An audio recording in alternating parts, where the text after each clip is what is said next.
Hello everyone, myself Dr. Khagol Chavan, Master in Veterinary Sciences. Okay, so how can we take care of our pets during this rainy season?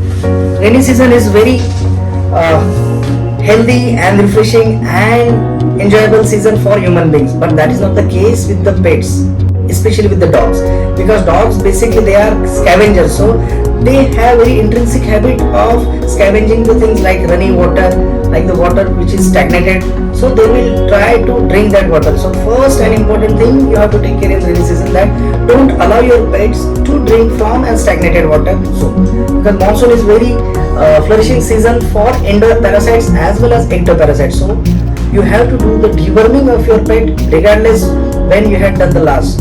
So what you do is to take care of the ectoparasites like ticks and fleas and the mites also. Spot-ons or tablets, there are many medication which is available to take care of ticks, fleas and mites. How do you prepare yourself? So you have to take out your time.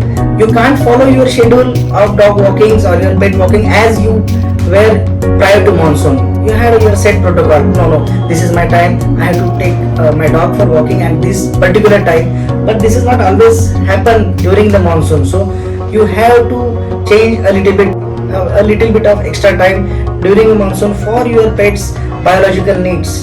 That is the important thing. There are many diseases which can attack your pet during the monsoon season. First and important thing is vector-borne diseases. Vector-borne diseases are the diseases which are being transmitted from the ticks or any other kind of ectoparasites. So, for example, tick fever, you might have heard of tick fever. It is a disease which is transmitted from a tick bite to your pet. So, you have to take care after you take your dog or your pet for walk. Once you come back to home, you have to check to your dog's feet and neck area whether there are any ticks attached to your pet. As we had discussed earlier, there will be a stagnated water, there will be a muddy water, so pets can drink that water, and there is one disease called as leptospirosis. It can spread through drinking of stagnated water or muddy water, because it transmits from one animal's urine infected to water and any other animal which comes in contact with that infected water. So leptospirosis is a disease which can spread in the monsoon. Other diseases are gastro, distemper. These are very fatal diseases. So you have to take care of your pets. How do you take care of your pets? You can vaccinate.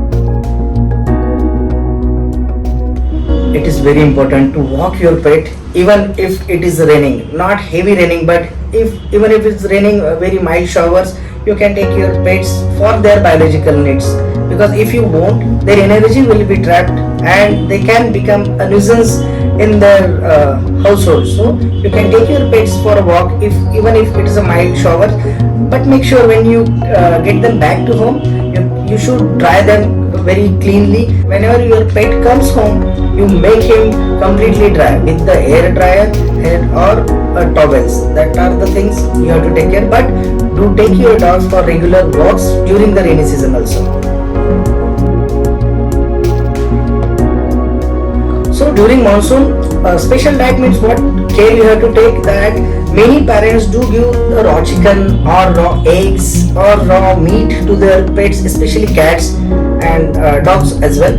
Please don't give any raw food or any raw meat, any raw eggs to your pets during the monsoon season, because monsoon is a very favorable condition for bacteria or microbes to grow. So that raw fish or raw meat, it can become stale and it can make your pet sick, very sick. So what you can substitute, cook them well before you feed them.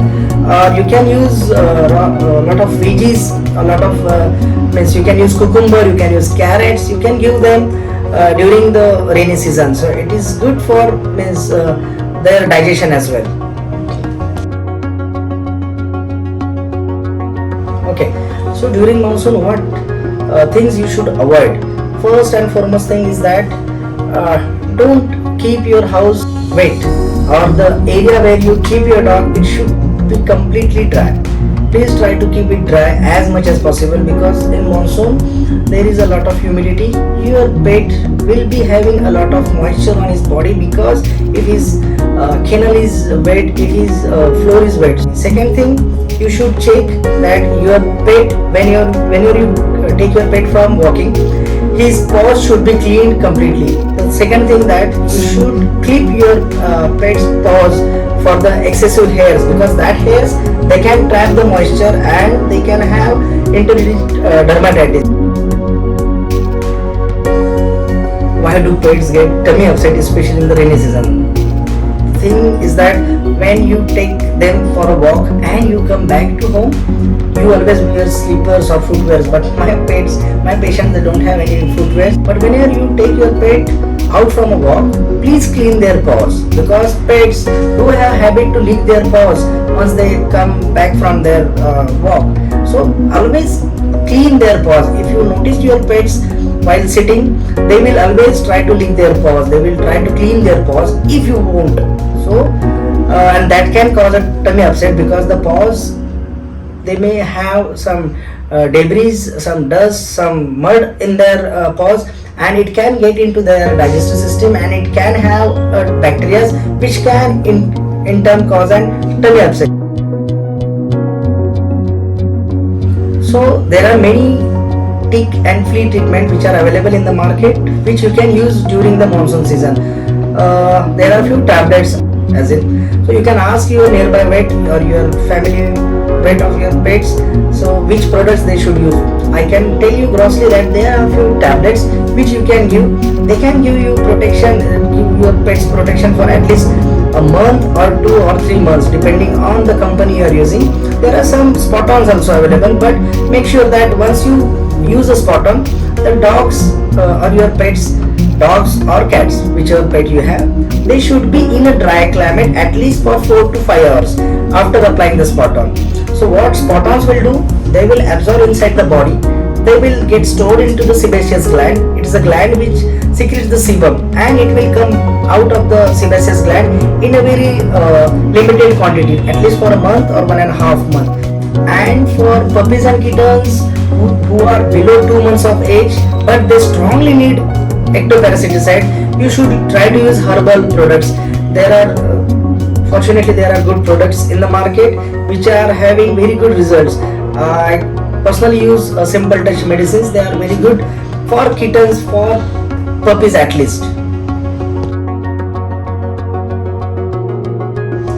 You can help your stray animals during monsoon by doing the 3 things. First important thing, get them dewormed as much as possible as you can, because during the monsoon they can get whole lot of intestinal worms. So get them dewormed if possible to you. Second thing, try to provide them a clean source of water. Okay, that is a very important thing during monsoon for strays, because they can see a whole lot of water running around them, but that is not always an hygienic source of water. So try to give them a clean and neat source of water. And third and important thing is that don't give them raw meat. Always give them a cooked food. Whichever food you are giving, always give them a cooked food. These are the 3 things you should take care for your strays or your stray buddies.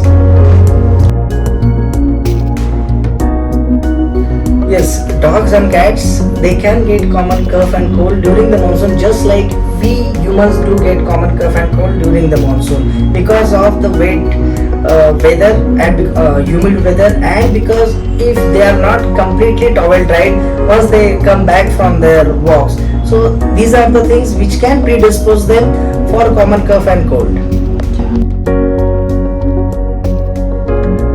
So many people do some home remedies to take care of the common cough and cold, just like they do for ourselves. We have to understand one basic difference between dogs or cats and human beings is that their sense of smell is a lot more stronger than ours. So many people do use ajwain potlis and like that things for the dogs or cats, but rather than helping, it annoys them because of the strong odor. So rather than going for home remedies, you should always try to consult a nearby vet to you, because many times we get pets presented in a very grave condition. they are coughing, and after coughing, if they are not getting well, they start vomiting also, because the coughing reflex, it triggers the vomition reflex also. Don't waste that 2 or 3 days. Don't waste that it has just started a day, let's wait for one day, let's try a turmeric milk, let's try a ajwain thing. Don't do that things. Try to get your pets to your nearby vets, so it will help some more, it will buy some more time to your vet to treat your pet, as well as it will give early relief to your pets from the cough and cold.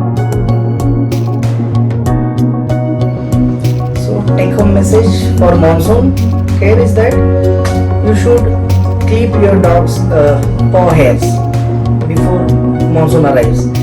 You should deworm your pet before monsoon arrives, or deworm as early as possible whenever you get time.